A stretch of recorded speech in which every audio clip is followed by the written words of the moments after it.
On dit souvent que le mal de dos et le mal du siècle, c'est pas vrai, ça a toujours existé. Il y a même des données archéologiques qui nous le prouvent. Par contre, ce qui est méconnu, c'est que justement, au cours des 15-20 dernières années, la science nous a amené beaucoup de choses. On a commencé à comprendre vraiment ce qui se passe quand une douleur qui est normale, qui est aiguë, devient chronique. Ça faisait 2 ans là, que j'étais rendue au fond du baril tellement j'avais mal au dos. J'avais 2 hernies discales et puis franchement, ça n'allait pas du tout, là. On a appris dans les 15 dernières années que le cerveau est capable lui-même de se réorganiser et dans le cas de la douleur chronique, il se réorganise de façon négative. Ma douleur était présente, omniprésente, jour et nuit. Ce qui arrive en douleur chronique, c'est qu'il y a une réorganisation de ces neurones-là, OK, pour faire persister la douleur. La douleur ordinaire est utile, en fait, elle est nécessaire à notre survie. Puis la douleur chronique est une douleur qui est inutile, c'est une fausse alarme. Plus le temps va avancer, plus les répercussions dans la vie personnelle de la personne vont se faire importantes.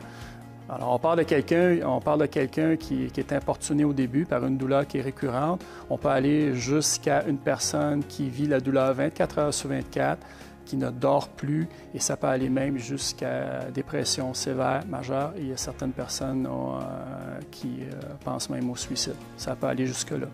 Une douleur comme ça, là, c'est tellement préoccupant que ça peut nous empêcher de dormir, ça peut nous conduire à des idées suicidaires.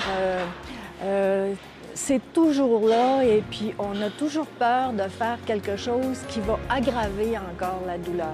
C'est très difficile. Quand on a commencé au début des années 90, c'était presque hérétique de faire bouger les gens avec de la douleur chronique. En fait, j'étais surprise des mouvements qu'il m'a demandé de faire parce que je pensais que c'était des mouvements aggravants.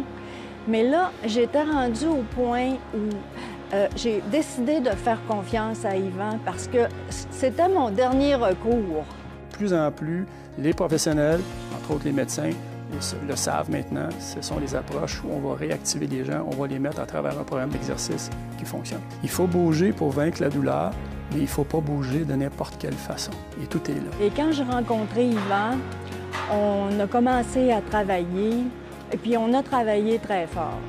Alors, on a développé à Actiform depuis quelques années des outils qui permettent aux gens de bien contrôler la douleur et surtout de transférer ces habiletés-là vers leur milieu de vie, vers leur travail, vers leur loisir. Puis ça n'a pas pris beaucoup de temps là, que j'ai recommencé à faire du vélo, à faire du jardinage, à pelleter, à pouvoir faire des longs trajets en voiture. Il y a des gens qui étaient aux prises avec une douleur persistante depuis des années et qui ont complètement, qui sont maintenant là, sans douleur, ou à la limite, ils ont des épisodes une fois de temps en temps. Mais l'important pour eux, c'est que cette douleur-là ne les décourage plus. Il m'a sauvé la vie.